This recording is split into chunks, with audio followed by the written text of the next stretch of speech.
Merci au Seigneur. On va écouter un témoignage qui est assez fort, on va dire, puisque vous allez le voir, la sœur qui témoigne a vraiment vécu des moments difficiles, mais le Seigneur a été bon pour elle. On va l'écouter maintenant, et ensuite on va se réjouir ensemble dans la louange, dans l'adoration. Amen. Bonjour, je m'appelle Johanna CL. Je vais vous raconter mon histoire.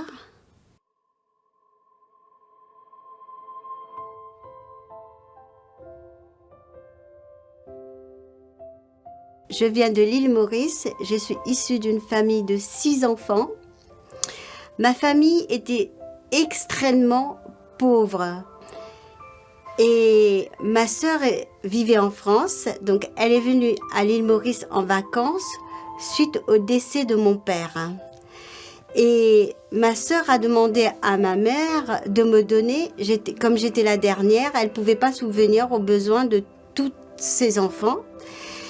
Et là, me voilà partir en France pour pouvoir aider ma mère de sortir de sa pauvreté. Et moi, je voyais la France, l'Eldorado, et je vais pouvoir enfin vivre un peu ma vie et en même temps pouvoir aider ma mère. Mais j'étais très très jeune. En même temps, j'avais un rêve, je voulais aller à l'école, faire des études et m'en sortir dans la vie et devenir, mon rêve c'était devenir journaliste. Et arrivé en France, mon rêve se brise complètement du jour au lendemain. Le jour quand je suis arrivée en France, ma sœur et son mari m'ont séquestrée, m'ont commencé à faire travailler 8 heures de ménage par jour chez les particuliers. Mon beau-frère me battait tous les jours et j'étais mal nourrie. Je suis devenue en fait quelque part leur esclave.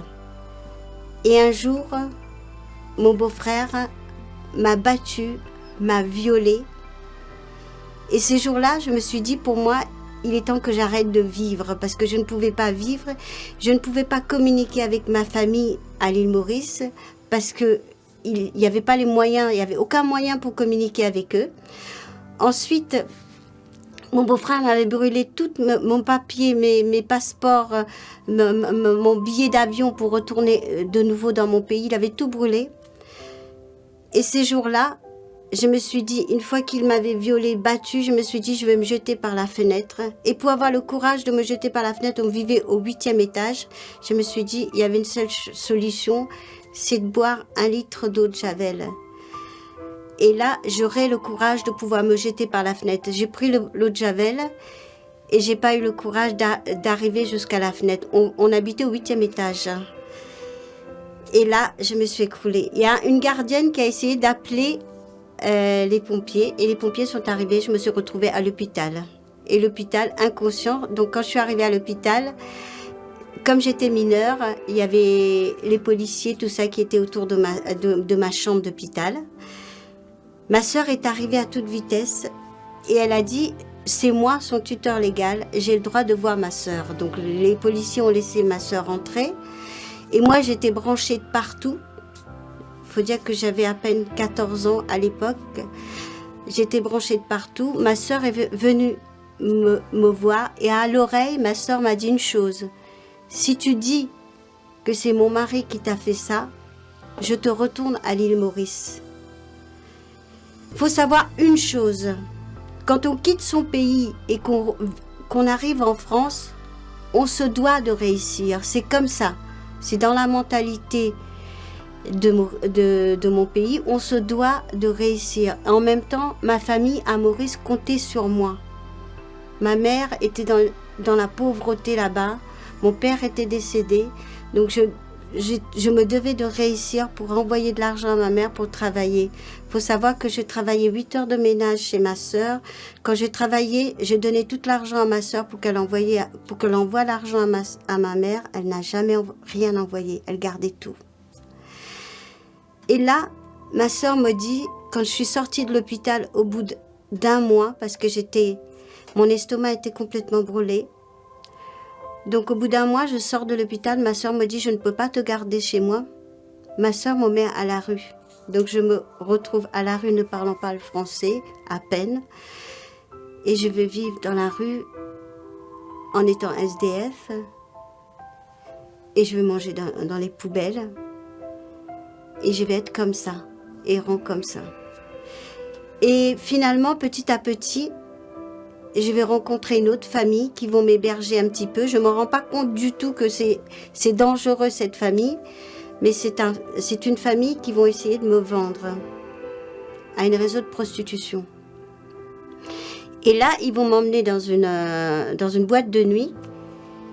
Et dans cette boîte de nuit, je vais rencontrer un jeune homme, et ce jeune homme va me sauver la vie, quelque part. Parce que ce jeune homme va me mettre en garde que cette famille dans laquelle je suis vont essayer de me vendre. Et ce jeune homme, en me sauvant la vie, va devenir mon petit ami. Et il va rester quelque temps avec moi. Et à son tour, il va m'abandonner. Et quand il va m'abandonner, je vais être enceinte de lui. Et cette fois-ci, je vais me retrouver à la rue en étant enceinte avec un bébé, 5 mois. Je vais rester à la rue. Là, je me dis, là, j'atteins vraiment... je suis au plus bas. Je me dis, c'est pas possible. Il est temps que j'en finisse avec la vie. Il y avait le métro juste à côté. Je me suis dit, ce jour-là, je veux me jeter dans le métro. C'est fini pour moi. Je ne veux pas donner naissance à cet enfant. Quelle vie je vais offrir à cet enfant? Et ce jour-là, j'ai décidé de m'asseoir un petit peu avant de pouvoir me jeter dans les rails de métro. Et je regarde le ciel et je me dis une chose. S'il y a un Dieu qui existe, c'est le moment qu'il décide de me répondre. Et à ce moment-là, il y a une vieille dame qui s'assoit. J'entends cette vieille dame marmonner quelque chose. Et cette vieille dame dit « Oh, doux Jésus, est-ce que le bus va passer ?» Parce qu'on était à un arrêt de bus. Je lui ai dit « Oh, vous croyez encore à Jésus, vous ?» Et puis il me dit « Oh, ma petite, qu'est-ce qui t'arrive ?» Et je commence à raconter à cette dame. D'habitude, je ne raconte jamais mes histoires à personne. Et là, je commence à raconter à cette dame ce qui m'arrive. Et cette dame me dit « Viens avec moi.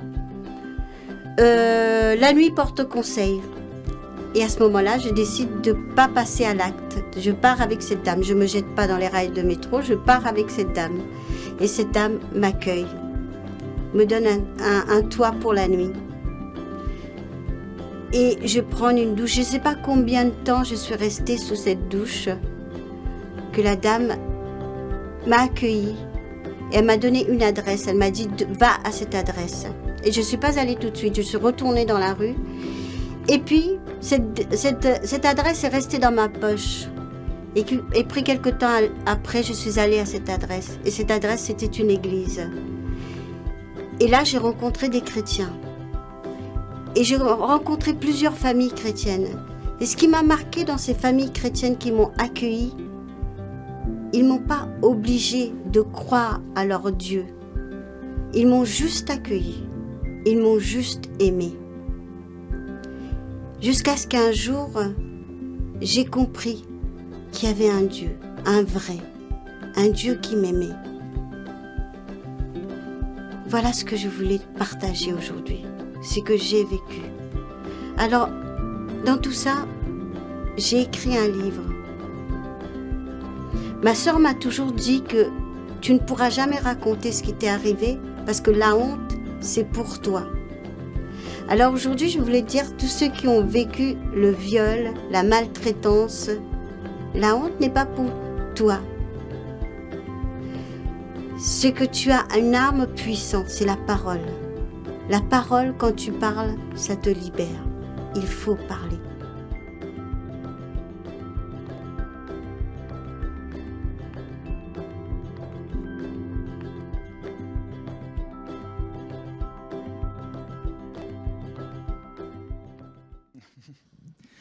Bonjour à tous. Nous voilà devant vous ce matin pour vous amener dans la louange, dans les chants que j'ai préparés en amont. Et on vous a préparé quelques chants.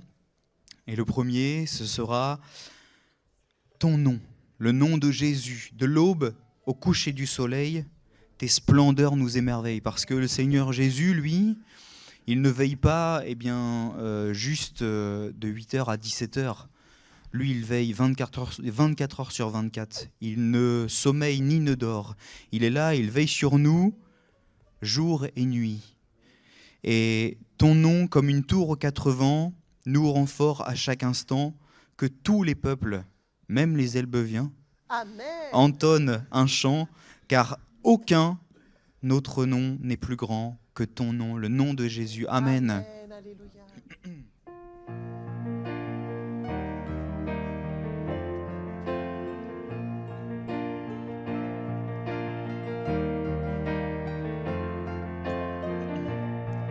De l'aube au coucher du soleil, tes splendeurs nous émerveillent, car c'est en toi que l'on répond en glorifiant ton nom. Ton nom, comme une tour aux 4 vents, ton nom nous rend fort à chaque instant. Ton nom, que tous les peuples entonnent un chant, car aucun autre nom n'est plus grand que ton nom.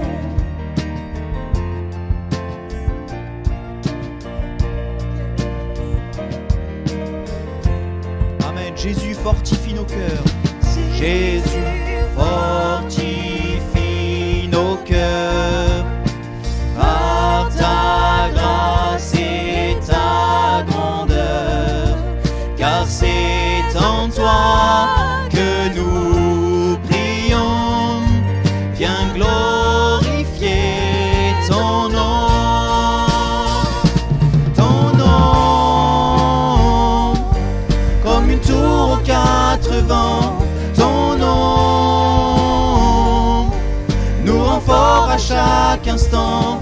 Ton nom, que tous les peuples entonnent un chant, car aucun autre nom n'est plus grand que ton nom.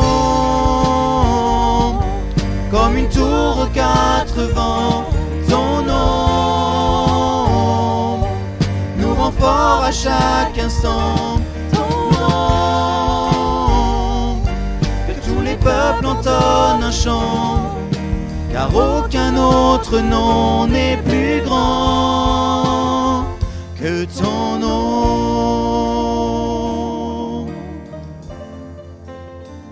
Que ton nom. Amen. Amen. Amen. Et le prochain chant nous dit: devant le trône du Très-Haut, mon défenseur sera plaidé.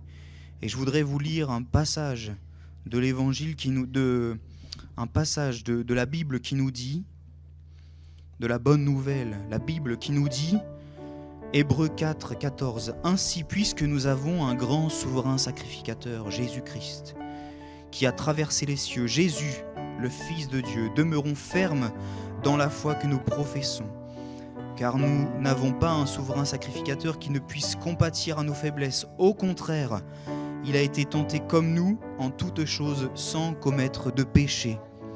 Approchons-nous donc avec assurance du trône de la grâce afin d'obtenir miséricorde et de trouver grâce pour être secourus dans nos besoins. Chantons-le, frères et sœurs, de tout cœur ce chant. Devant le trône du Très-Haut, mon défenseur sera plaidé. Cet avocat s'appelle Amour. Amen. Amen. Amen.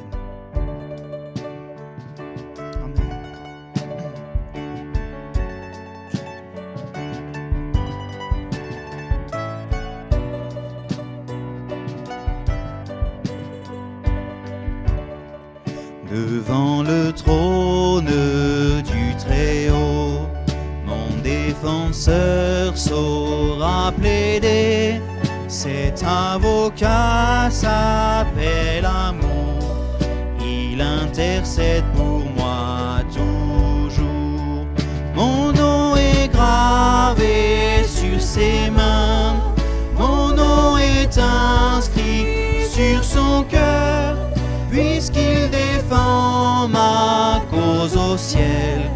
Nul ne pourra me condamner, nul ne pourra me condamner.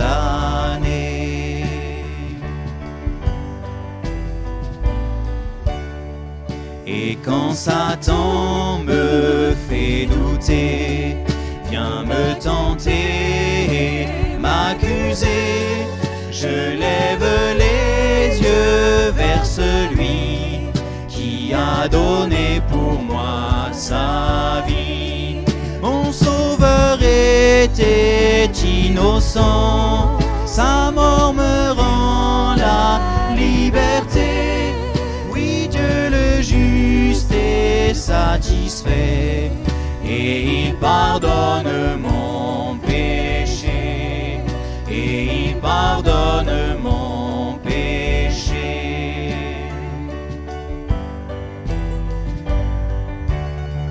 Voyez l'agneau ressuscité, il est le roi plein de bonté. Non, il ne changera jamais, lui ma justice, mon bien, ma paix. En lui j'ai la vie éternelle, par son sang il m'a racheté. Pour toujours ma vie est cachée en Jésus mon sauveur, mon Dieu. En Jésus mon sauveur, mon Dieu.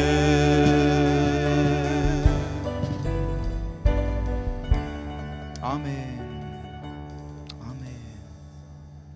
Gloire à toi. Amen. Amen. Amen. Et le désir de nos cœurs, quand on s'approche du Seigneur, c'est qu'il soit encore plus pur. C'est qu'il soit encore plus pur.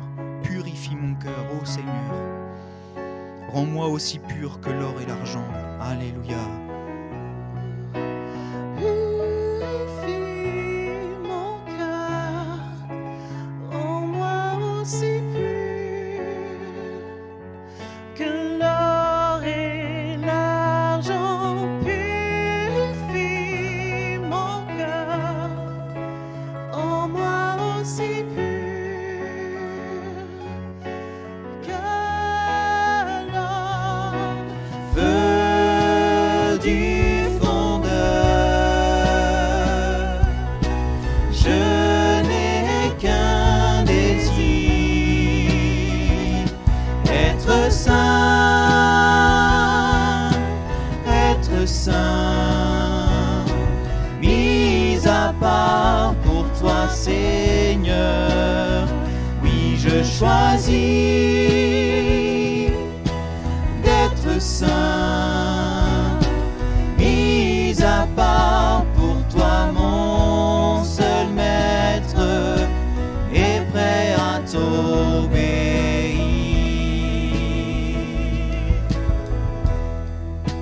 Purifie mon cœur, purifie mon cœur, rends-moi aussi pur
Tu remets en cause ta fidélité et tu fais bien.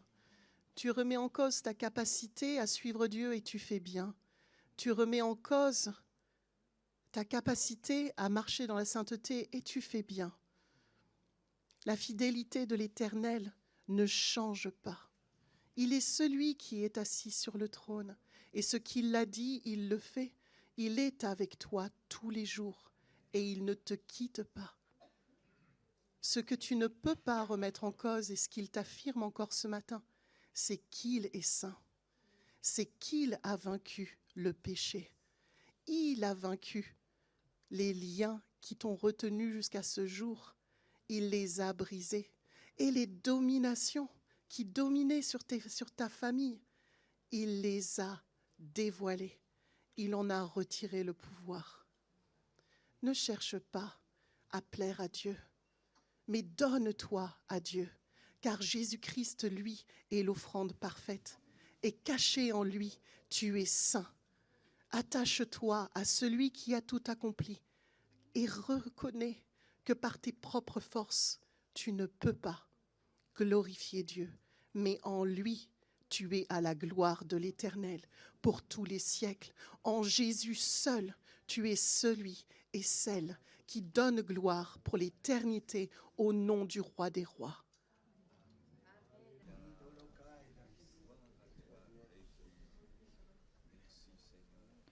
Je vais inviter les frères qui ont été désignés pour distribuer la scène.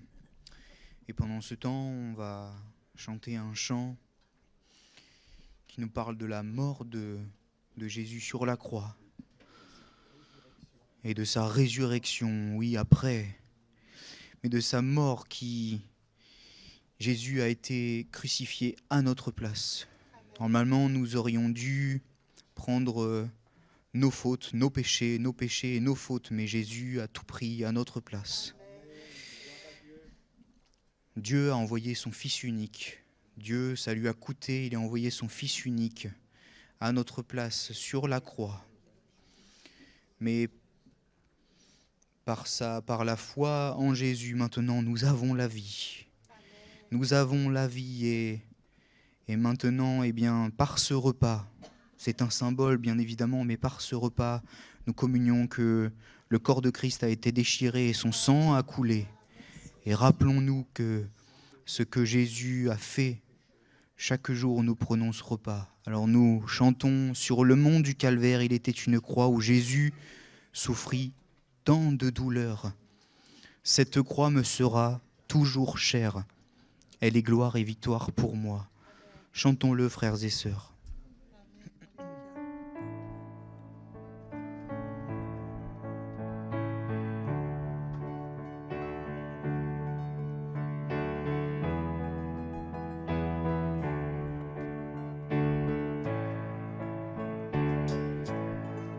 Sur le mont du Calvaire, il était une croix où Jésus souffrit tant de douleurs.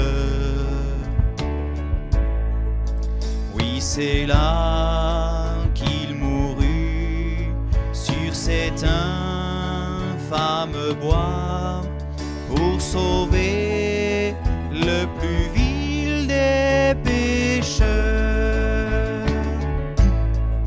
Cette croix me sera toujours chère.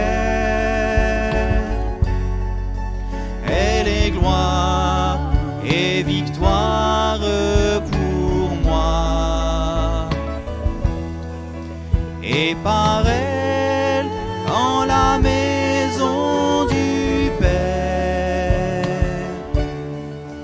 la couronne est offerte à ma foi. M'appuyant avec foi sur la croix de Jésus, sa bannière, je peux la porter jusqu'au jour bienheureux où ciel, je pourrai l'exalter. Cette croix me sera toujours chère. Elle est gloire et victoire pour moi. Et par elle, en la maison du Père, la couronne est offerte à ma foi. M'appuyant avec foi sur la croix de Jésus, sa bannière je peux la porter jusqu'au jour bienheureux où parmi les élus dans le ciel je pourrai l'exalter. Cette croix me sera toujours chère. Elle est gloire et victoire pour moi. Et par elle, en la maison du Père, la couronne est offerte à ma foi. Et par elle, en la maison du Père, la couronne est offerte à ma foi. Amen, frères et sœurs. S'il y en a qui veulent encore répandre leur cœur sur ce que Jésus a fait dans leur vie, amen.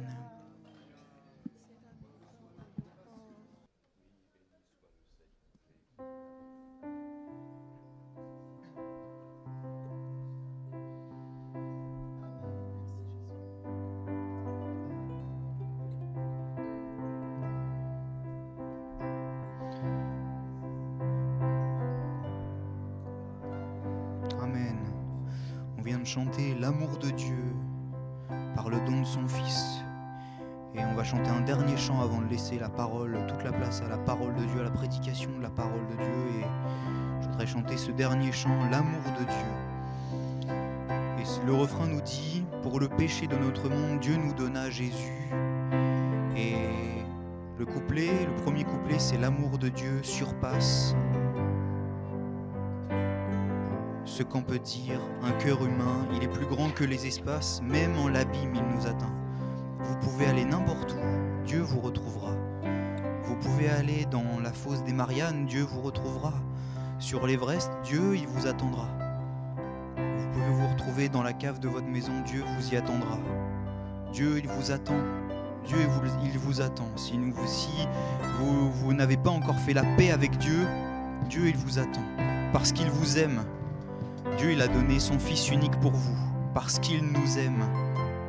Car Dieu a tant aimé le monde qu'il a donné son Fils unique, afin que quiconque c'est tout le monde, toute la terre entière, afin que quiconque croit en lui ne périsse point, mais qu'il ait la vie éternelle. On va chanter ce dernier chant avant de laisser toute la place à la prédication. Amen.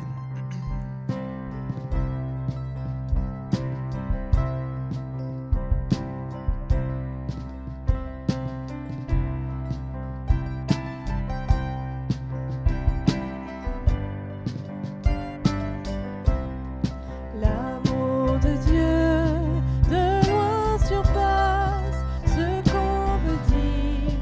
Un cœur humain, il est plus grand que les espaces. Même en l'abîme, il nous atteint.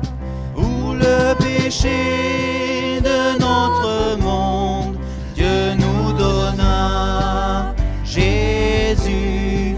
Il nous pardonne aux paix profondes, il sauve les perdus.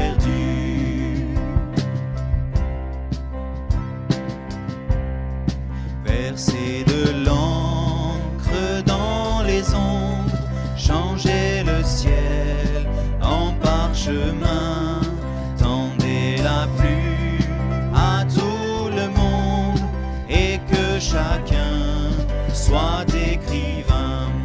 Vous dire tout l'amour du Père ferait tarir les eaux et remplirait la place entière sur ces divins rouleaux. L'amour de Dieu, si fort, si tendre, est un amour sans fin. Tel est le chant que font entendre les anges et les saints.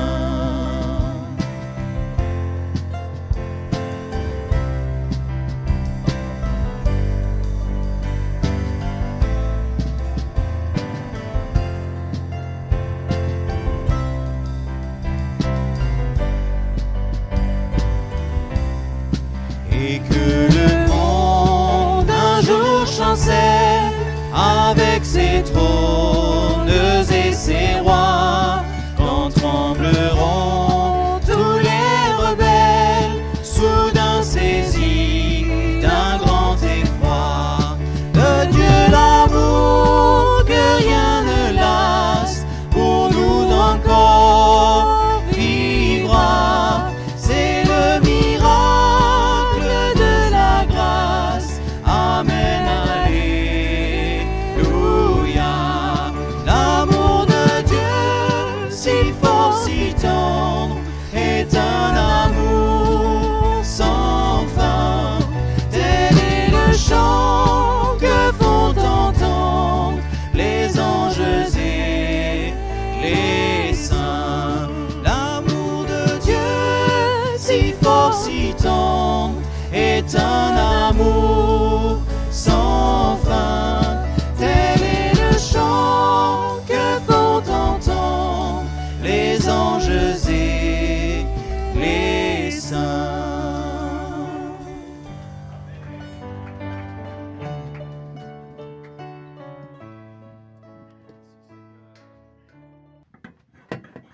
Amen. Gloire à Dieu. Alléluia.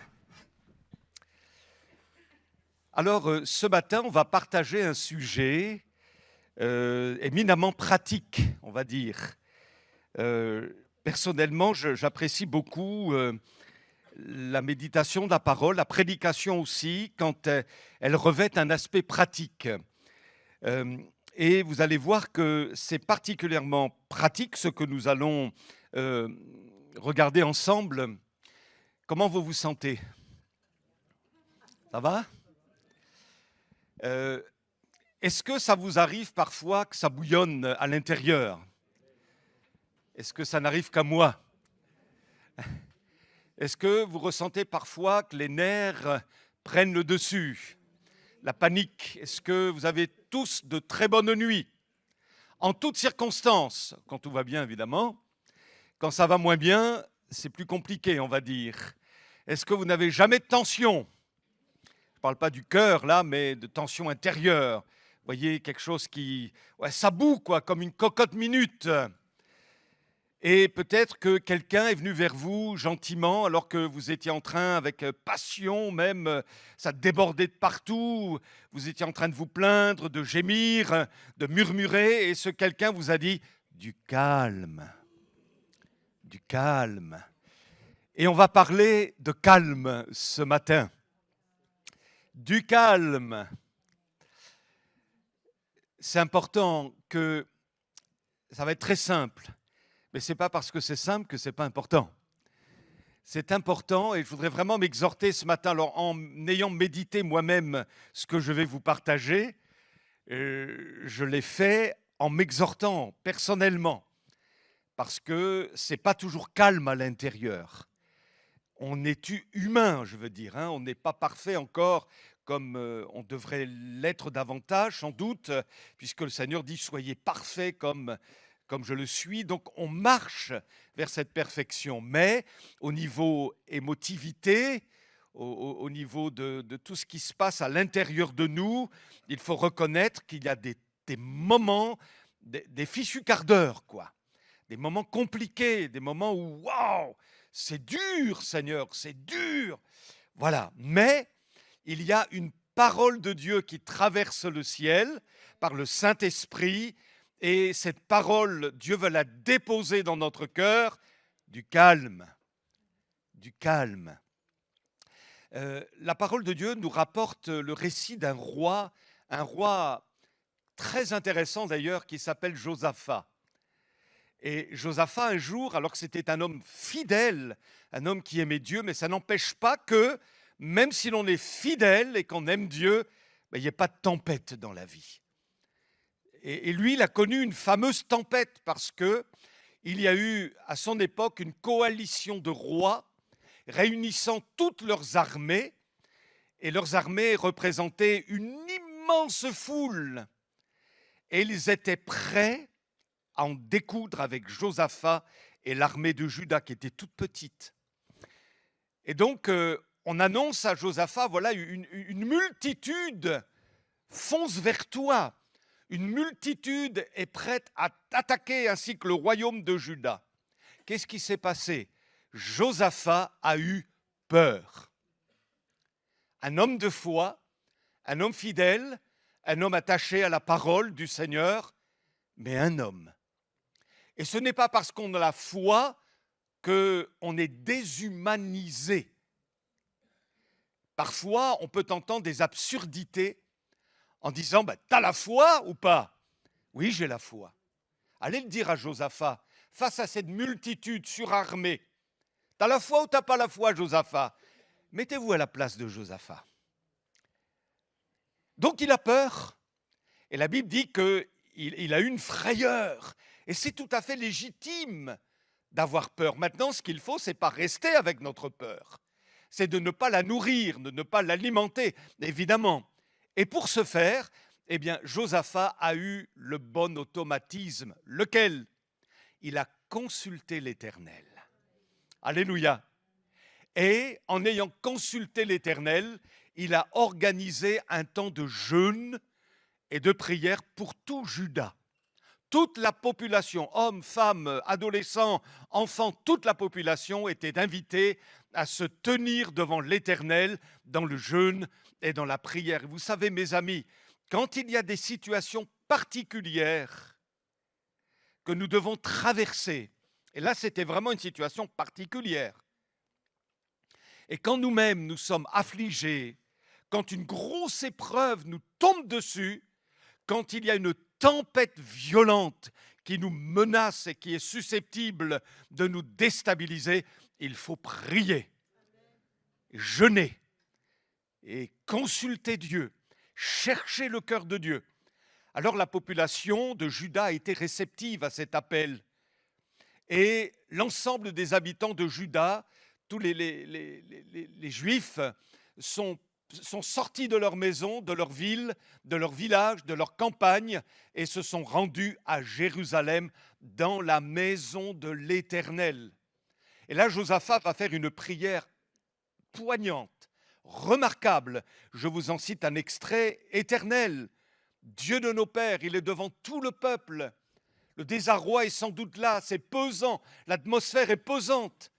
Il va y avoir peut-être un génocide là, où toute la population va être massacrée, va être vouée à l'esclavage, les femmes enceintes vont être passées par le fil de l'épée. Enfin, c'est l'atrocité est là, elle est à la porte. Et donc, Josaphat dit, Éternel, Dieu de nos pères, n'es-tu pas Dieu dans les cieux? N'est-ce pas toi qui domines sur tous les royaumes des nations? N'est-ce pas toi qui as en main la force et la puissance et à qui nul ne peut résister? Et sa prière continue, elle est poignante. Et puis, au terme de sa prière, il va dire ceci. Nous sommes sans force devant cette multitude nombreuse qui s'avance contre nous et nous ne savons que faire. Mais nos yeux sont sur toi. Situation pesante. Le danger est à la porte. À l'intérieur, ça boue. Ça boue. Que vont devenir mes enfants? Mon épouse? Jérusalem, que va-t-elle devenir? C'est angoissant. Et puis, Alors que Josaphat a exprimé de tout son cœur cette prière, nous sommes sans force devant cette multitude, nous ne savons que faire, mais nos yeux sont sur toi. L'Esprit de Dieu a saisi quelqu'un au milieu de l'auditoire. Et ce quelqu'un s'appelait Yacaziel. Il est dit que c'était un homme d'entre les fils d'Asaph. Vous vous souvenez d'Asaph, qui a écrit des psaumes, un homme qui louait l'Éternel, c'était son ministère. Il louait l'Éternel, il bénissait l'Éternel, il composait des chants en l'honneur de l'Éternel. Et je pense que d'une manière familiale, il y a eu une transmission de fils à petit-fils. Et voilà que Jacaziel, lui aussi, semble-t-il, a le goût de la présence de Dieu, comme son aïeul, Asaph. Il a le goût des choses d'en haut, il est sensible au cœur de Dieu. Et c'est cet homme-là qui va être saisi par l'Esprit de Dieu pour délivrer une parole au milieu de l'ambiance pesante qui sévissait. Et par l'Esprit de Dieu, il va dire, c'est une prophétie finalement qu'il va donner, il va dire de la part du Seigneur, ne craignez rien. Et je pense qu'il avait un peu forcé sa voix pour que tout le monde l'entende. Ne craignez rien. Ne vous laissez pas effrayer devant cette immense armée, car cette guerre n'est pas votre affaire. Alléluia. Cette guerre, dit Dieu, c'est pas votre affaire, c'est celle de Dieu.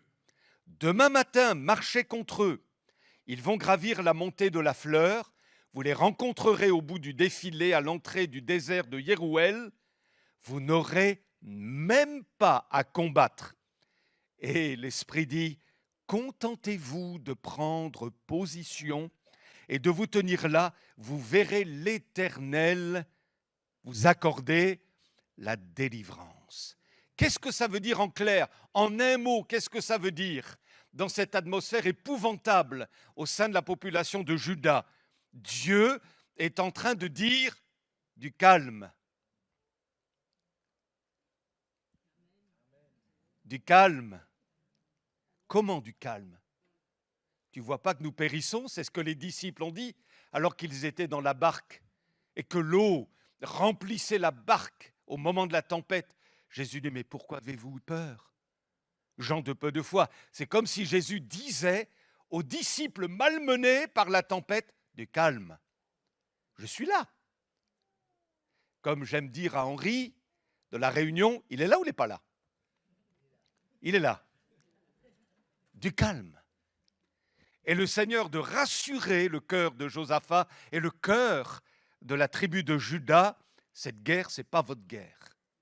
Ce combat, ce n'est pas votre combat, c'est mon affaire. Moi, je m'en occupe. Mais vous, peuple de Juda, toi, Josaphat, contente-toi de prendre position. Position dans la foi, position dans mes promesses. Fais-moi confiance, Josaphat. Ne reste pas fixé sur le danger que provoque cette multitude armée, mais regarde à moi. Reste calme, Josaphat. Ce n'est pas dans l'ordre des choses, mes bien-aimés, de rester calme dans de tels moments. Tout s'écrie au secours. Et pourtant, Dieu, qui est assis sur le trône, dit du calme. Et je voudrais que cette parole soit comme une parole de Dieu pour toi, pour chacun de nous ce matin. Peut-être que tu vas me dire, vous allez me dire, oui, mais tu ne sais pas ce par quoi je passe. Mais imaginez ce par quoi passait Josaphat et l'ensemble du peuple.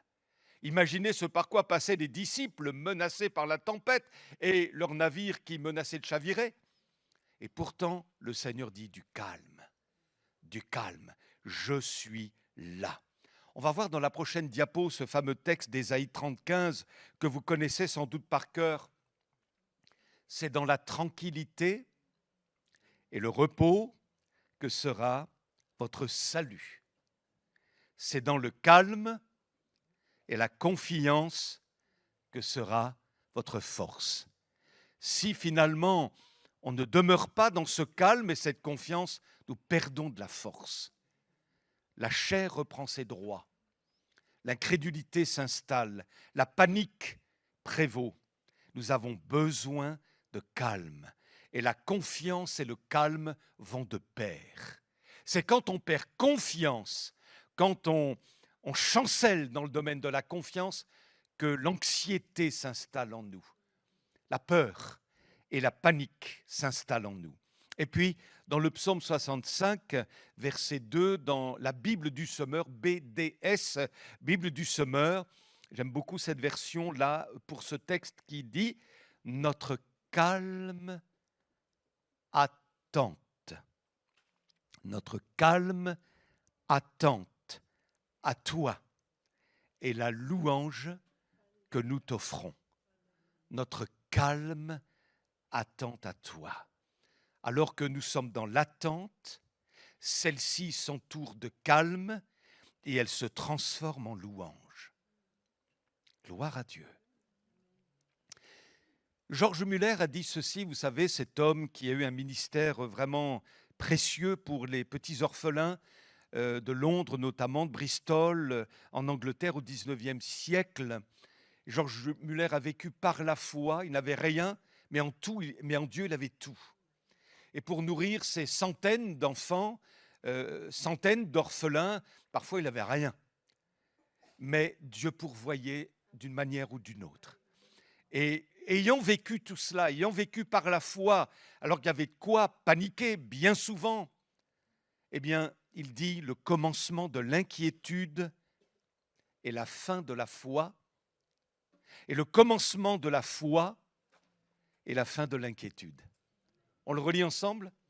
Le commencement de l'inquiétude et la fin de la foi, le commencement de la foi et la fin de l'inquiétude. Et vous vous souvenez de cette parole, je vous en ai souvent parlé, dis à Dieu, j'ai un grand problème, dis à ton problème, j'ai un grand Dieu. On a parlé de Josaphat, il y a encore un autre roi, un roi de Juda, moins brillant celui-là, mais Akaz. Et lui aussi, il a eu peur. Même histoire. Coalition de deux empires, l'empire assyrien et puis le royaume d'Israël, qui était ennemi du royaume de Juda. Et donc, il y a une armée, là, deux armées, de puissantes armées qui sont prêtes à en découdre avec Akaz et avec Juda à nouveau. Et à cause de leurs menaces, Akaz, il tremble.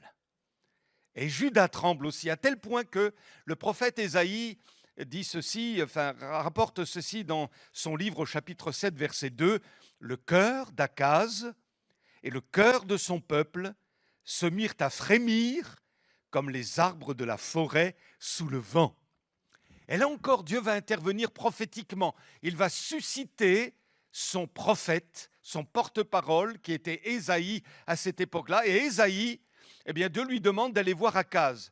Et il va lui communiquer une parole. Quelle est cette parole à ce moment menaçant que Akaz vit, tout comme Josaphat en son temps? Ésaïe va dire, reste calme, n'aie pas peur, ne te laisse pas décourager et intimider par la violente colère de Rétzin le Syrien et du fils de Rémalia, c'est-à-dire Israël. Ces rois ne sont que deux bouts de bois fumant.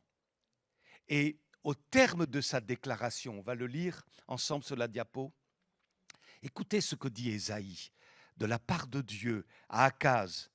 Si vous ne mettez pas votre confiance dans le Seigneur, vous ne pourrez pas tenir.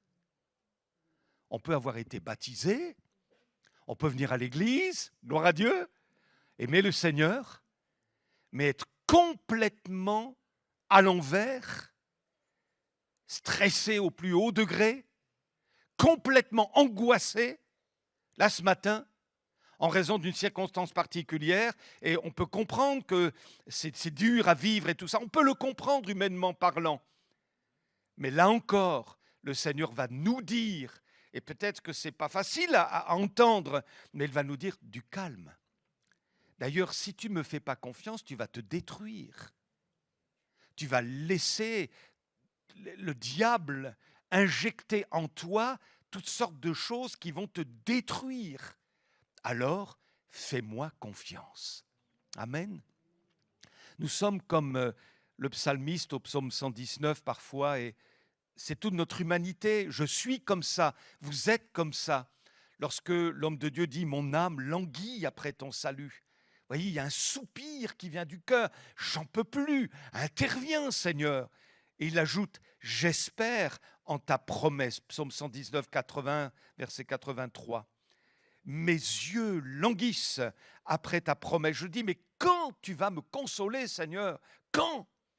Car je suis comme une outre dans la fumée. Autrement dit, je suis en train de flétrir, je suis en train de me détruire. Et pourtant, je n'oublie pas tes statuts. Donc, il aime Dieu. Il aime la parole. Il aime les promesses de Dieu. Mais en lui, il y a un combat. Il soupire à la délivrance. Il a besoin d'une intervention de Dieu.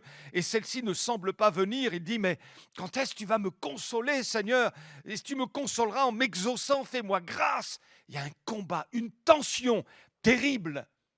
Mais mes amis, dans nos tensions, aussi terribles soient-elles, le Saint-Esprit nous dit encore ce matin, du calme.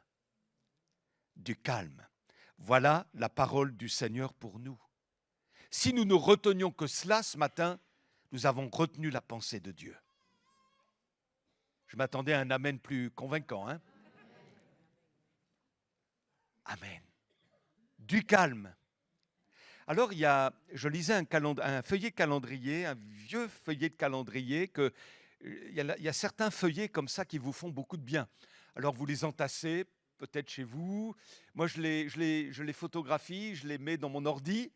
Et j'ai donc toute une série de feuillets de calendrier dans mon ordinateur. J'aime bien les relire de temps en temps, de dire, tiens, ah oui, c'est vrai, le frère avait dit ça. Ah oui, vous voyez, bon. Et je tombe sur un feuillet de calendrier où il est question de calme, et je trouve que le frère a une bonne idée. Il en a fait un acrostiche, on va voir après. Je vais reprendre son idée, hein, je la trouve bien. Quand des frères ont fait des choses bien, c'est bien de les faire aussi, de rebondir sur ce qui est bien. Vous êtes d'accord avec moi? Et donc, on va voir prochaine diapo. Regardez, C, si vous lisez à la verticale, A-L-M-E, calme. Et à chaque lettre peut correspondre une pensée. Alors, j'ai réfléchi un petit peu à tout ça. Qu'est-ce qu'on peut mettre à chaque lettre? Alors, C, du mot calme, continuer, A, accepter, L, louer, M, méditer, et E, embellir. Amen. Amen. On le relit ensemble? Alors, C, continuer, A, accepter, L, louer, M, méditer, E, embellir. On se souviendra de ça, je pense, quand on va penser du calme. Du calme. Et puis, on va essayer de retenir un petit peu à quoi ça peut correspondre. Continuer. Continuer. Mon ami, ne lâche rien. Ne lâche rien. Cramponne-toi. Alléluia. Proclame les promesses, déclare-les, crois envers et contre tout. Abraham était un homme comme ça. D'ailleurs, il est le père de la foi. C'était un homme comme ça.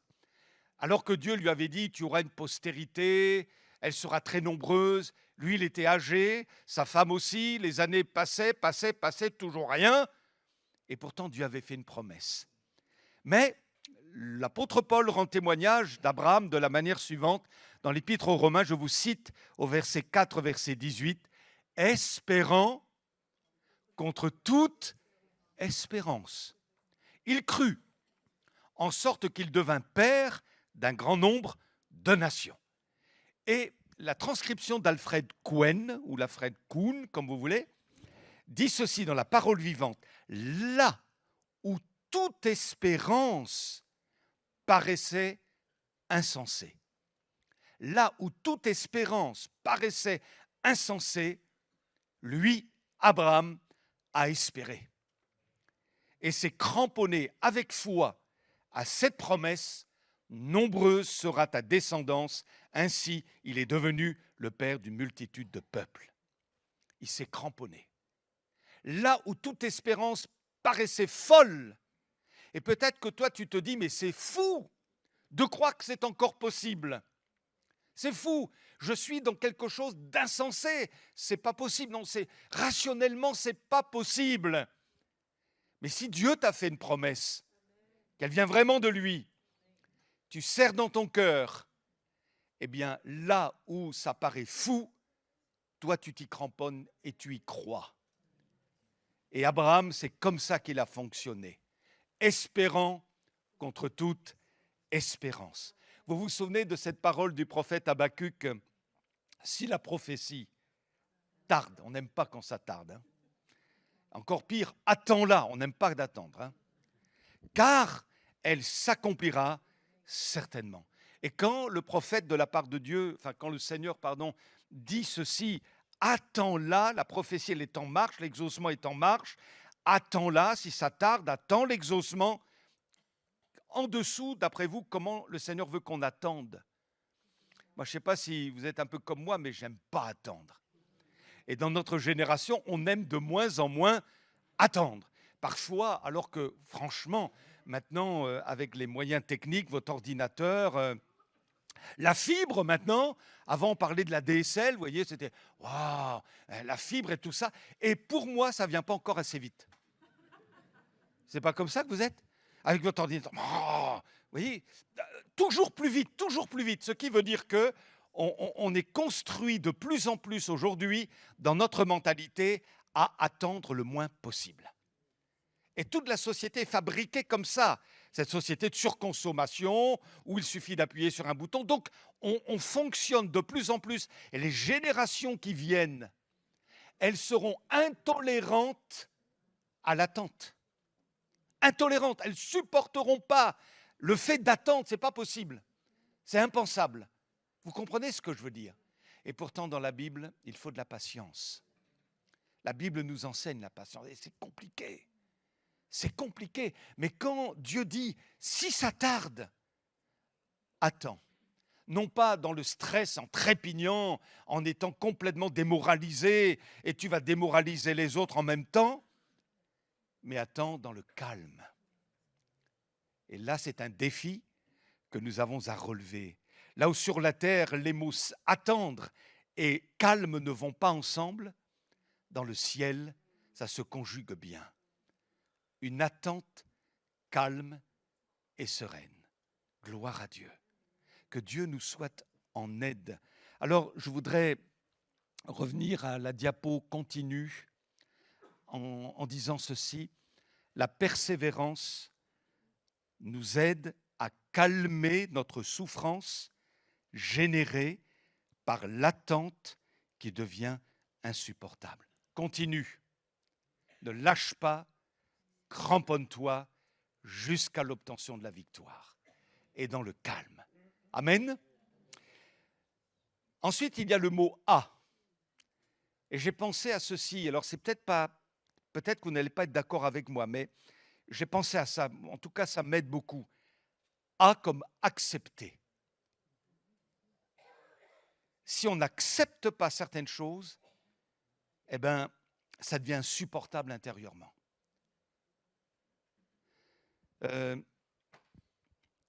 J'ai fêté mes 62 ans. Tout Internet le saura d'ailleurs. Hein. Le 8 janvier dernier, mais je n'ai pas fêté mes 22. Il faut que j'accepte que j'ai 62 ans. Mon ami, si tu as 85, ben c'est comme ça. Vous êtes d'accord? Et si vous n'acceptez pas, vous vous rendez malade. Il y en a qui n'acceptent pas le vieillissement. Ils ne supportent pas d'avoir les cheveux blancs, d'avoir une canne. Ils ne supportent pas. Mais ce n'est pas facile, on est d'accord. Comme dit ma vieille mère, mais c'est comme ça, ce n'est pas à 96 ans. C'est comme ça, Daniel. Ben oui, c'est comme ça. J'ai 96 ans, je ne vais pas être une jeune femme de 20 ans. Donc, avec tout ce que ça renferme, quoi. L'arthrose et tout plein de choses. Il y a des choses, si on ne les accepte pas, ça nous rend malades. C'est destructeur, ça nous rend malades. Je m'appelle Baudolec, je ne m'appelle pas Durand. Voilà. Il y a la famille de la noblesse, du rang, et il y a Baudeleix et petits paysans. Qu'est-ce que vous voulez qu'on fasse? C'est comme ça. Il y a des choses qu'on ne peut pas changer. Il faut les accepter. Vous êtes d'accord avec moi? Si vous êtes petit, ben, vivez avec. Hein. Vous devez l'accepter. Voilà. Et il y en a qui se font des tas de complexes. Je suis comme ça, je suis ceci, je suis là. Mais accepte comme tu es. Sois en paix avec toi. Sois en paix avec toi. Sinon, on se rend malade et puis c'est destructeur intérieurement. Il faut accepter le verdict de Dieu. C'est-à-dire, nous, on peut dire, mais je suis un gars pas trop bien, pas trop mal, pardon. Je suis un gars pas trop mal. Je suis sympa. Je suis un bon mari. Je travaille bien. J'ai un bon métier. Je suis un bon citoyen. Je suis tout ça. Mais Dieu dit, t'es pas sauvé pour autant. Non, j'accepte pas. Moi, je fais ceci. Moi, je fais cela. Moi, Dieu dit, non, t'es perdu. Non, non, non, non, j'accepte pas. Eh bien, t'as tort si t'acceptes pas, parce que Dieu dit, t'es pécheur. Et tu dois venir à la croix pour être sauvé, pardonné, lavé de ton péché par le sang de la croix, et pour avoir ton nom véritablement écrit dans le livre de vie. Sinon, ça ne sera pas le cas. Même si tu as été un bon gars, une bonne dame, eh bien, ça ne suffit pas. C'est le verdict de Dieu. On l'accepte ou on ne l'accepte pas. Et si on ne l'accepte pas, c'est à notre préjudice pour l'éternité. Il y a des choses, mes amis, qu'il faut accepter. Et vous savez quoi? Jésus, dans sa liberté, a accepté la croix. Si Jésus avait renoncé, il pouvait renoncer. Il pouvait. Ça nous échappe, mais c'est une réalité. Il pouvait dire non. Il y a eu un combat, et d'ailleurs un combat terrible à Gethsémani, mais même avant Gethsémani, alors que Jésus a à plusieurs reprises annoncé la croix sous forme d'image parfois à ses disciples, notamment dans l'évangile de Jean chapitre 12, il va dire ceci: si le grain de blé qui est tombé en terre ne meurt, il reste seul. Mais s'il meurt, il porte beaucoup de fruits. Il y a une allusion à la croix. Un peu plus tard, il va dire, écoutez bien, dans Jean 12, avant Gethsémani, j'imagine Jésus là, je suis un disciple, je suis Pierre ou je suis Marc ou je ne sais pas, et Jésus dit maintenant. Donc il est en train de réfléchir. Lui, il sait ce par quoi il va passer.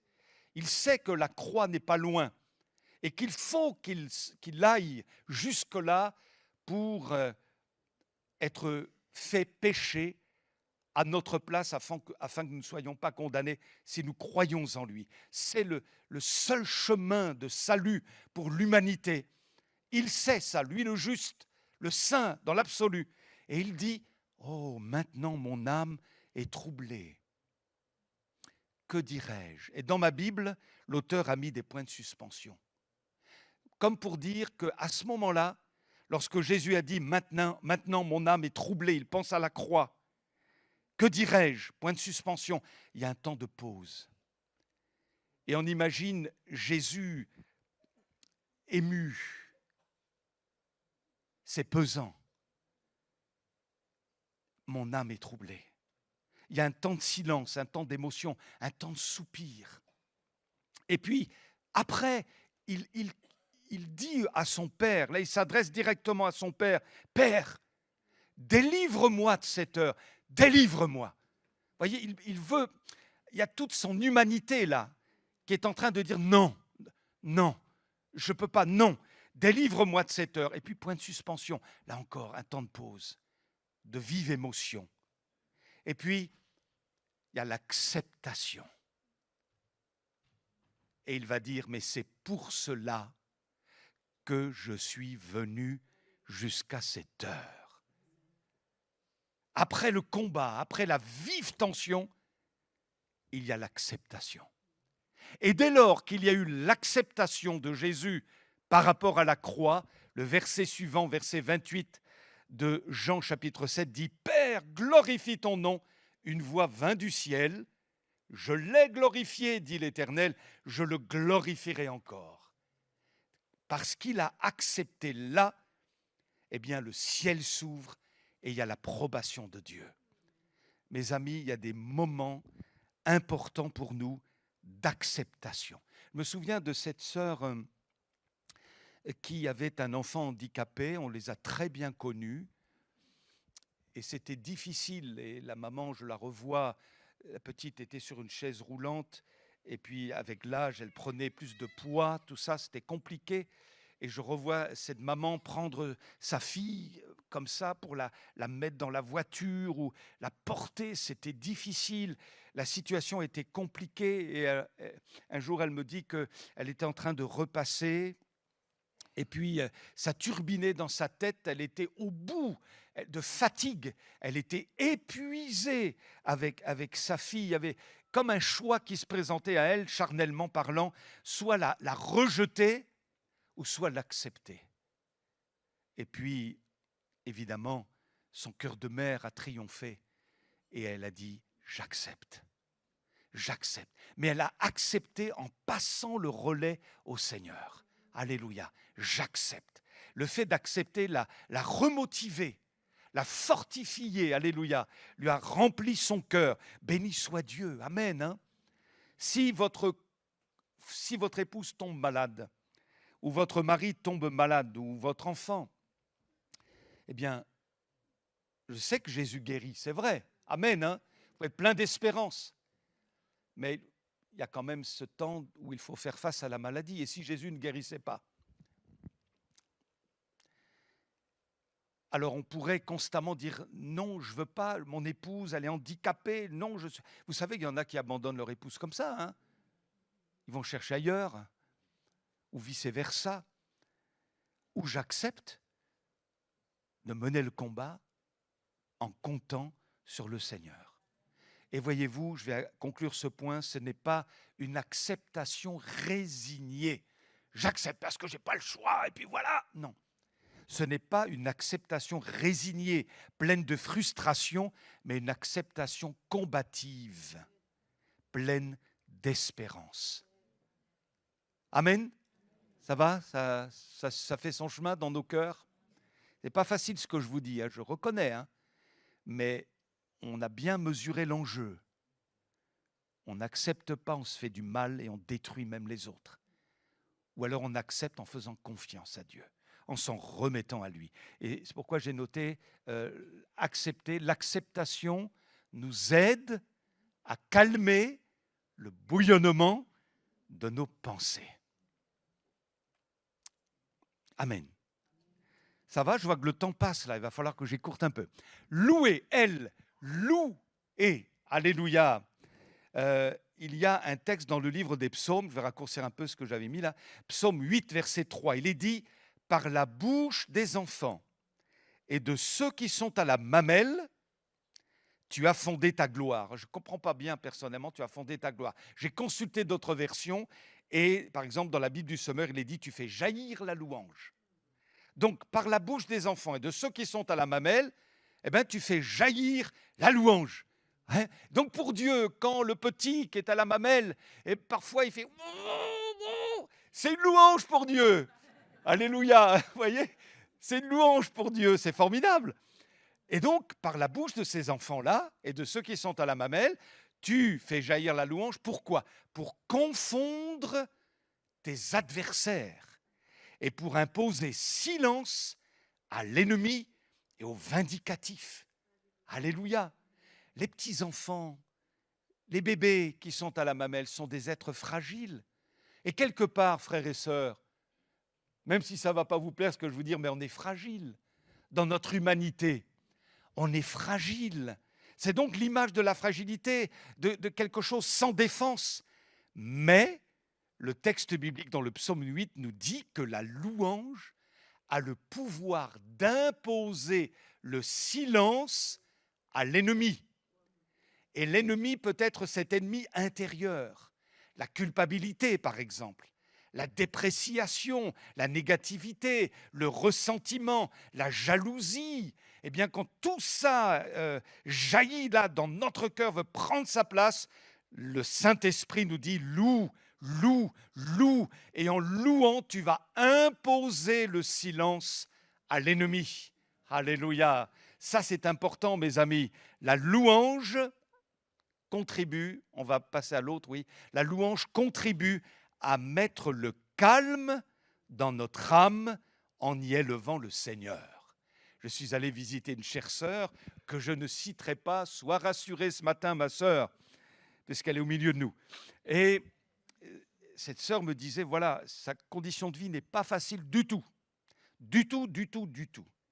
Mais pour ne pas sombrer dans la négativité, dans du ressentiment, toutes sortes de choses qui pourraient l'amener à exploser, à partir du moment où elle arrive dans sa salle à manger, elle a un petit appareil. Vous savez, maintenant, les petits appareils, vous demandez ce que vous souhaitez, quoi. Vous avez ça peut-être chez vous. Et je ne sais plus comment s'appelle l'appareil, mais imaginez que l'appareil s'appelle Jennifer. Jennifer, mets-moi de la louange. Vous avez ça chez vous? C'est incroyable. J'étais estomaqué, moi, quand elle m'a montré ça. Alors, elle parlait à Jennifer. Jennifer, mets-moi Jeunesse en mission. Et puis, il y avait Jeunesse en mission, des chants de louange et tout. Waouh!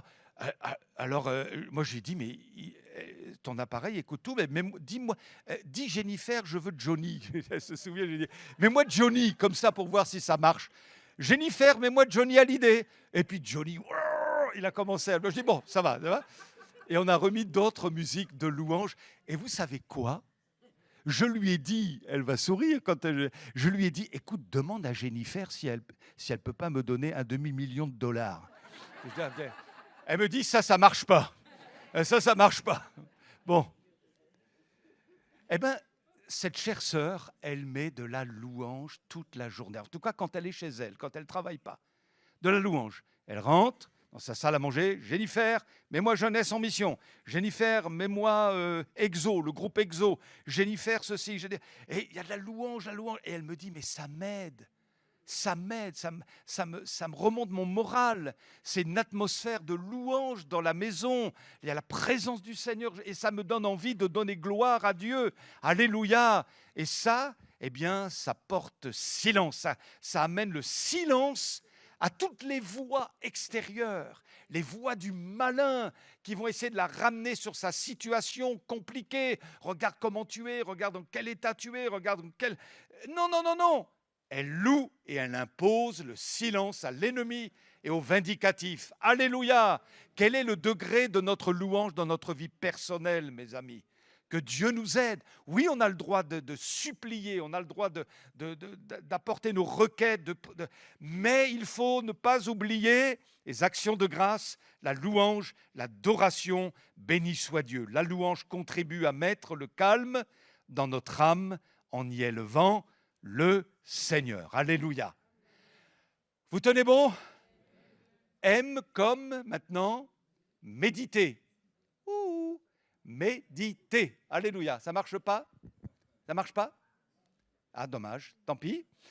Alors, M comme méditer. J'ai lu dernièrement qu'un prédicateur anglais, quand il était enfant, il se cachait dans sa cave quand il y avait les bombardements à l'époque de la Seconde Guerre mondiale. Et dans cette cave, tout enfant, il se souvient, il racontait ça, il se souvient que la seule lumière dont il bénéficiait, c'était les éclairs provoqués par les bombardements. À chaque bombe qui tombait, à chaque bombe qui explosait, il y avait comme un faisceau de lumière qui traversait la petite fenêtre de la cave, et même que ce faisceau de lumière éclairait un verset biblique qui était apposé au mur. Et quel était ce verset biblique? Ce prédicateur anglais cite le verset d'Ésaïe, chapitre 26, verset 3, je vous le cite. « À celui qui est ferme dans ses sentiments, tu assures la paix parce qu'il se confie en toi. » Et tout enfant, avec ce verset-là, vous voyez, quand il y avait ce faisceau de lumière qui éclairait ce verset, il le lisait à toute pompe. Tu assures la paix pour ceux qui se confient en toi. Ça le rassurait. Et qu'est-ce qui l'a rassuré finalement? Qu'est-ce qui a mis le calme dans son cœur? La parole de Dieu. Le verset de la parole de Dieu.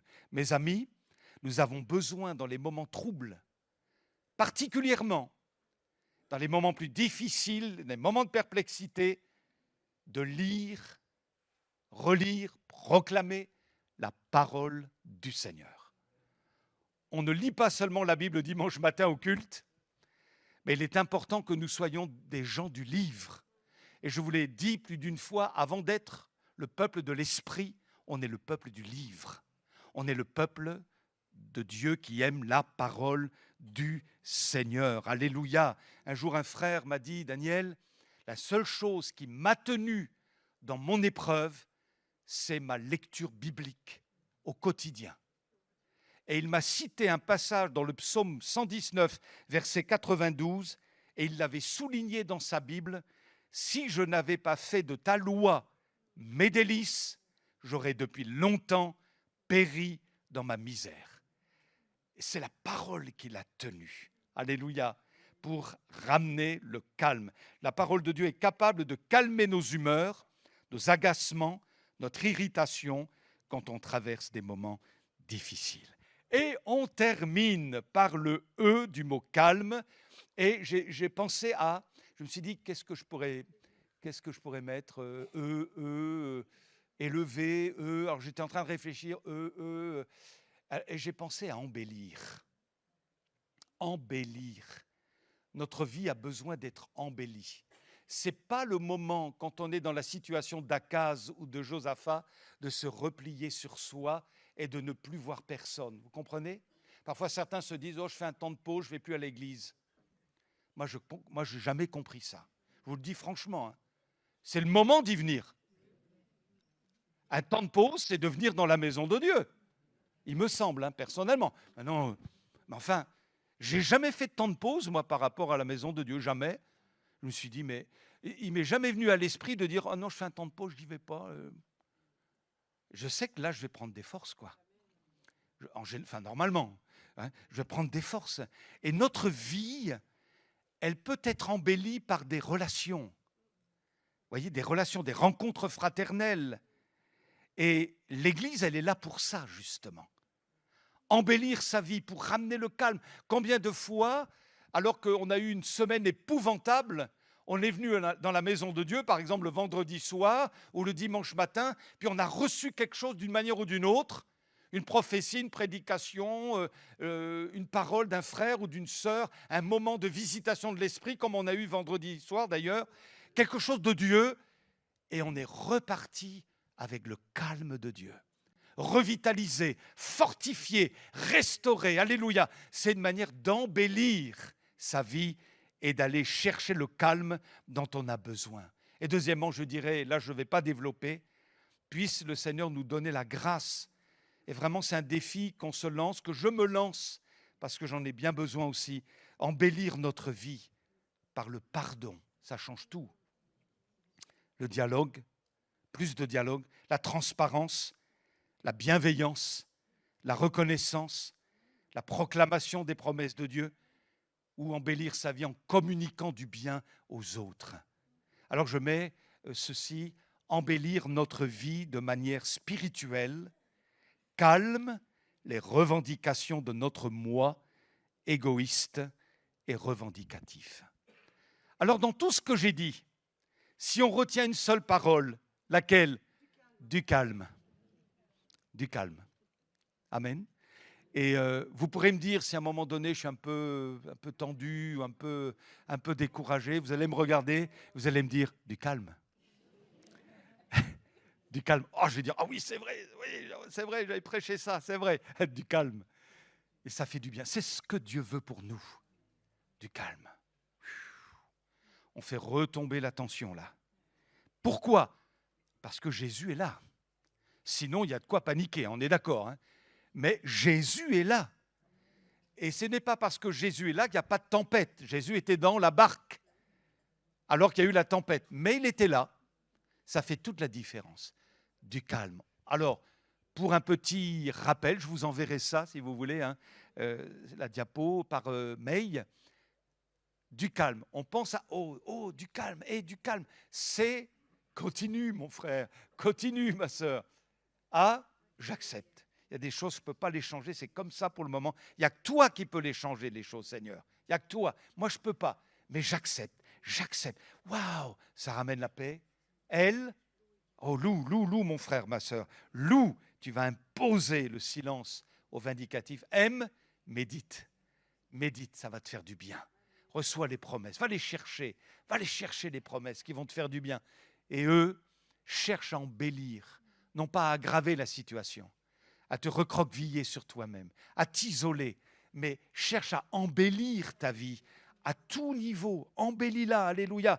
Est-ce qu'il y a une zone d'ombre dans ma manière d'être, de vivre, de me comporter, dans mon foyer, dans mon travail, à l'église? Est-ce qu'il y a quelque chose? Eh bien, au lieu de dégrader la situation, je vais faire en sorte de l'embellir. Je ne vais pas essayer de me justifier, argumenter. Plus je fais ça, plus je m'enfonce. Mais je vais embellir les choses. Je vais renoncer à ce que moi, j'ai raison, j'ai ceci, j'ai cela. Tu n'as rien du tout compris.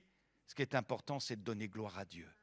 Alors on renonce à soi et on embellit les choses à travers la bonne grâce de notre Seigneur, du calme. Amen. Du calme. On se recueille un moment, les musiciens vont venir, s'ils veulent bien, ou le pianiste, et on demande au Seigneur sa grâce. Je crois que c'est un moment important qu'on vit ensemble. Je m'adresse aussi aux bien-aimés d'Internet, là. C'est un moment important parce que c'est éminemment pratique, ce que je vous ai dit. Je l'ai dit en introduction. Moi, je me sens pas très à l'aise en vous disant tout ce que je vous ai dit parce que je ne vous dis pas que je le vis parfaitement, quoi. Mais je suis rassuré malgré tout que Dieu connaît nos limitations. Il y a des moments avec, il y a des moments sans. Il y a des moments où on n'a pas réagi comme on aurait dû réagir. C'est comme ça.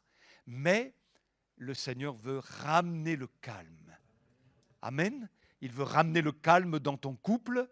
Il veut ramener le calme dans ton foyer, ramener le calme dans ta vie, dans ta situation, là où ça fait mal, là où ça pique, là où c'est dur. Il veut ramener le calme. Alors on se laisse ce matin visiter par le Seigneur. On va rester à notre place.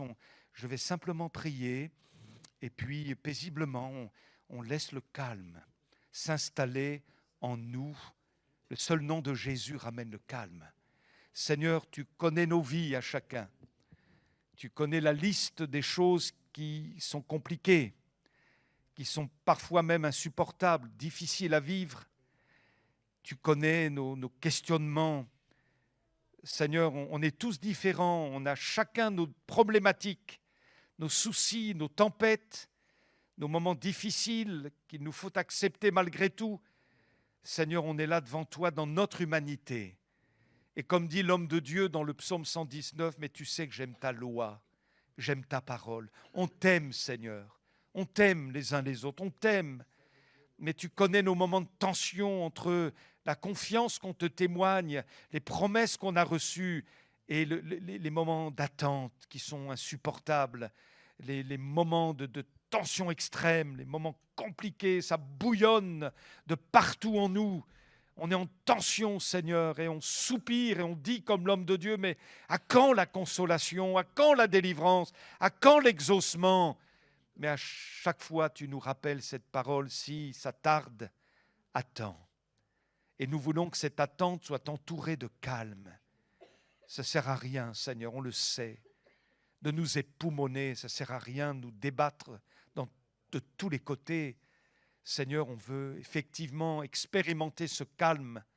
On veut être comme un disciple qui a compris ça et qui est dans la barque, et toi tu es aussi. Il y a la tempête, il y a les flots qui viennent de partout, c'est menaçant. Le bateau va bientôt chanceler, mais tu es là. Et on regarde à toi, on ne regarde pas aux vagues, on ne regarde pas à la tempête, on ne regarde pas au bateau qui chancelle, on regarde à toi.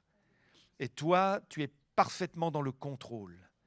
Tu contrôles tout, tu sais tout, tu ne te moques pas de nous, tu ne joues pas avec nous.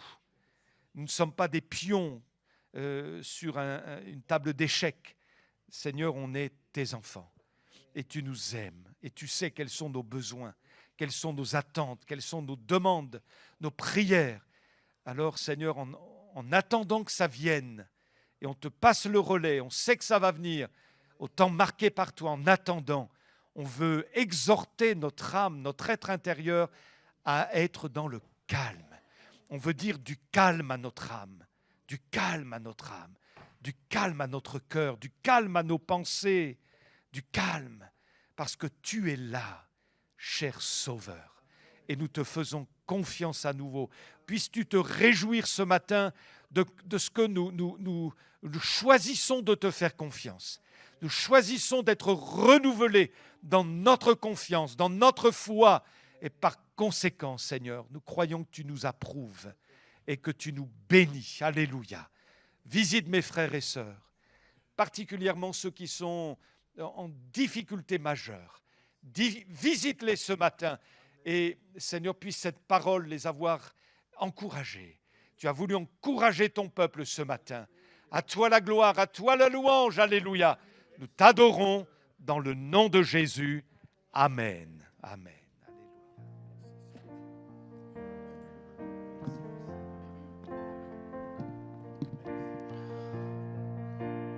Amen. Pour le chant de fin, je voulais reprendre du coup le premier qui nous dit ton nom comme une tour aux 4 vents, le nom de Jésus. Jésus, et le deuxième couplet, c'est Jésus, fortifie nos cœurs par ta grâce et ta grandeur, car c'est en toi que nous prions. Viens glorifier ton nom. C'est dans le calme et la confiance que nous pouvons nous confier en lui.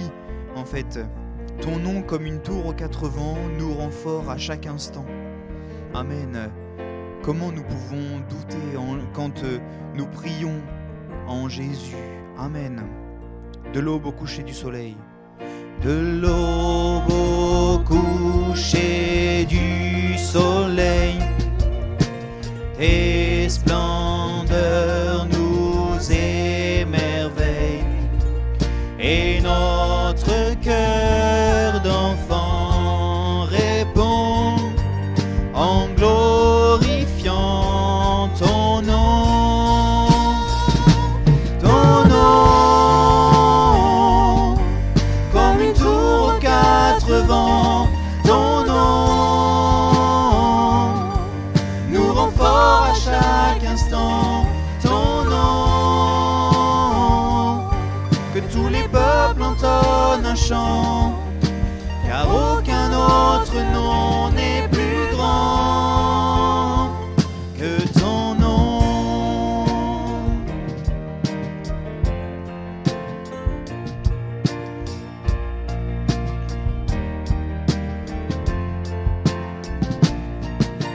Jésus fortifie nos cœurs par ta grâce et ta grandeur, car c'est en toi que nous prions. Viens glorifier ton nom. Ton nom, comme une tour aux 4 vents, ton nom nous rend forts à chaque instant. Ton nom, que tous les peuples entonnent un chant, car aucun autre nom n'est plus grand que ton nom. Comme une tour aux 4 vents, ton nom nous rend forts à chaque instant. Ton nom, que tous les peuples entonnent un chant, car aucun autre nom n'est plus grand que ton nom.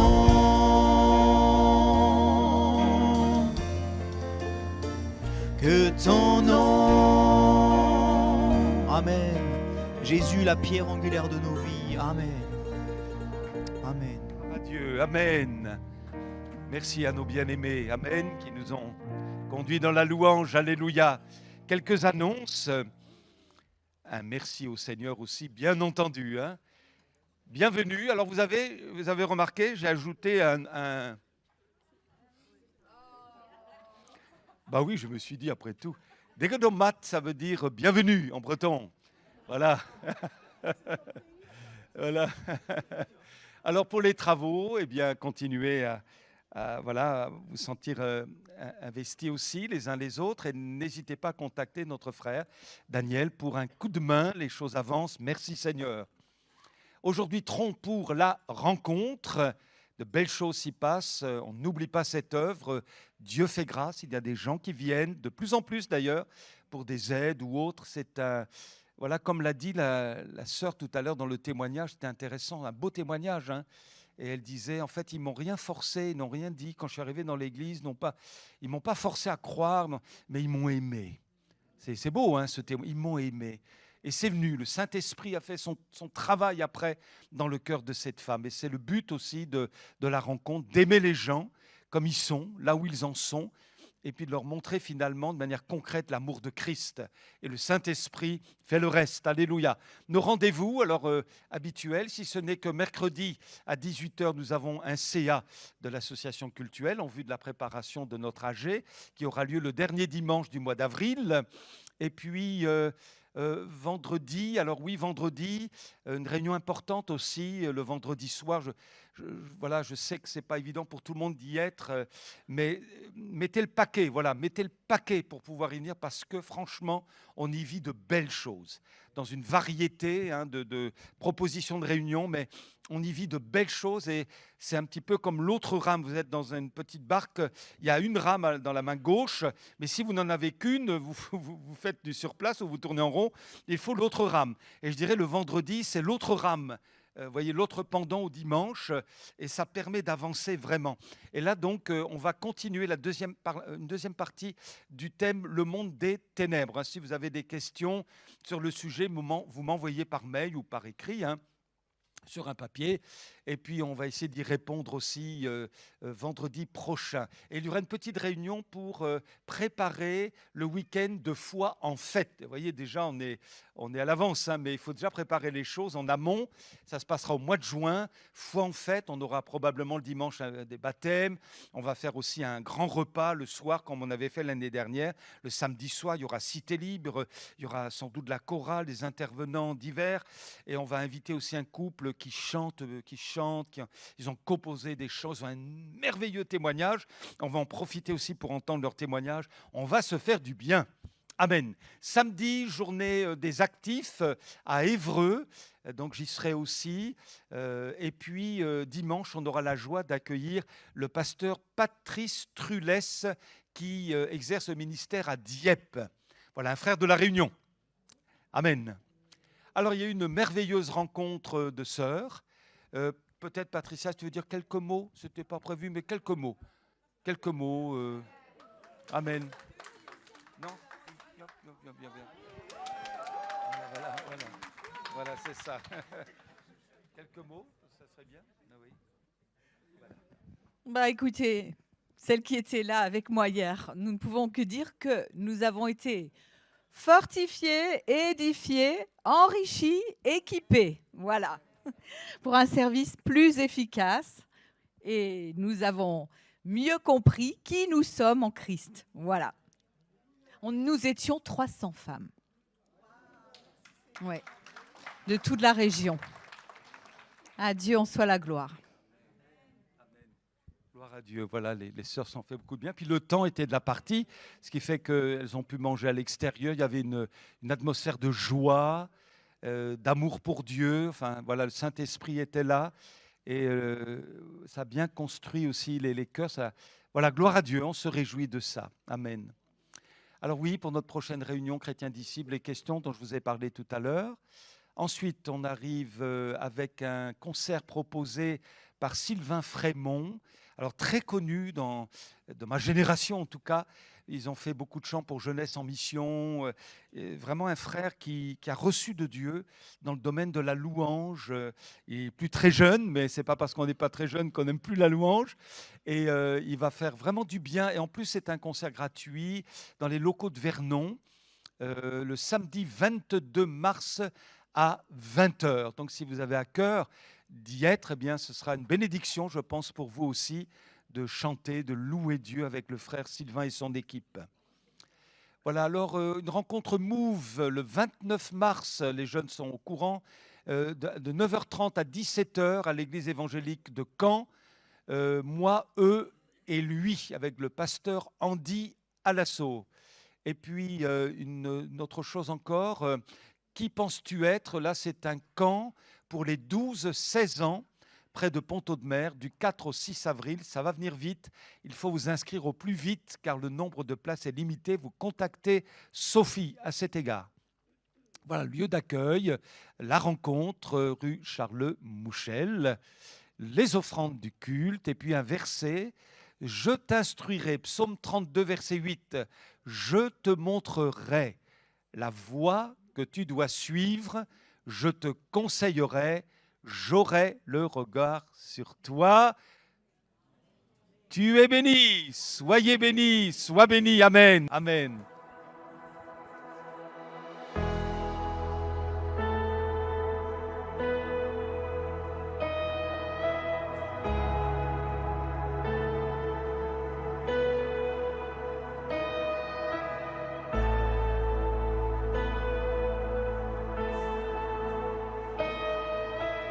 I just want to speak the name of Jesus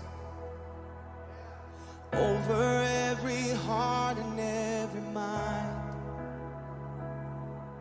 'Cause I know there is peace within your presence. I speak Jesus.